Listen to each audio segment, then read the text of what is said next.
हिमालय की गोद में बसे एक सुंदर और शांत प्रदेश में राजा हिमवान और रानी मेना का राज्य था। उनकी पुत्री पार्वती बचपन से ही अत्यंत सुंदर, बुद्धिमान और भक्ति भाव से भरी हुई थी। बचपन से ही उनका मन भगवान शिव की भक्ति में रमा रहता था। कहा जाता है कि पार्वती देवी सती का ही पुनर्जन्म थी। सती ने अपने पिता दक्ष के यज्ञ में अपमान सहन न कर पाने के कारण अपना शरीर त्याग दिया था। भगवान शिव सती के वियोग में गहरे तप में लीन हो गए और संसार से विरक्त हो गए। समय बीतता गया। जब पार्वती युवावस्था में पहुंची तो उन्होंने निश्चय किया कि वे भगवान शिव को ही अपने पति के रूप में प्राप्त करेंगी। इसके लिए उन्होंने कठोर तपस्या शुरू की। वे जंगलों में रहती, फल फूल खाकर जीवन बिताती और लगातार शिव का ध्यान करती। उनकी इस कठोर तपस्या से देवता भी चकित हो उठे।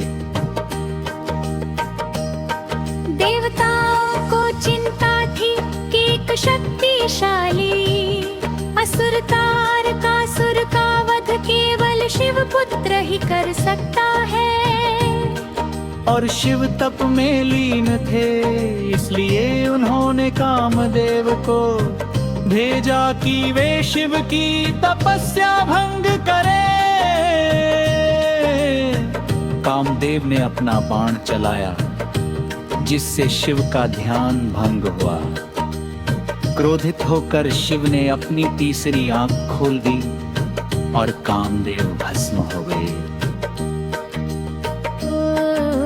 लेकिन पार्वती की अटूट भक्ति और प्रेम ने अंततः शिव के हृदय को पिघला दिया। शिव ने उनकी परीक्षा लेने के लिए एक ब्राह्मण का रूप धारण किया और पार्वती के सामने शिव की निंदा करने लगे। पार्वती ने यह सुनकर क्रोधित होकर कहा कि वे शिव के सिवा किसी को नहीं चाहती और उनका अपमान सहन नहीं कर सकती।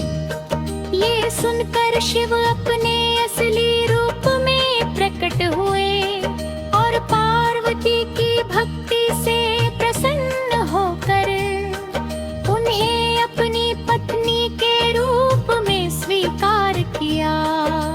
इसके बाद हिमालय में भव्य विवाह का आयोजन हुआ। देवता, ऋषि, गंधर्व और अप्सराएं सभी इस दिव्य विवाह के साक्षी बने।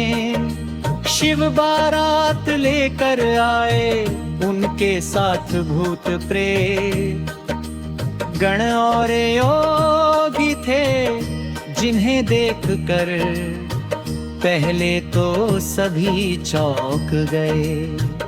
लेकिन बाद में यह बारात भी आनंद और उत्सव में बदल गई। पार्वती और शिव का विवाह पूरे ब्रह्मांड के लिए एक पवित्र और दिव्य मिलन था, जहाँ शक्ति और शिव एक हुए। यह विवाह केवल दो व्यक्तियों का नहीं, बल्कि सृष्टि के संतुलन का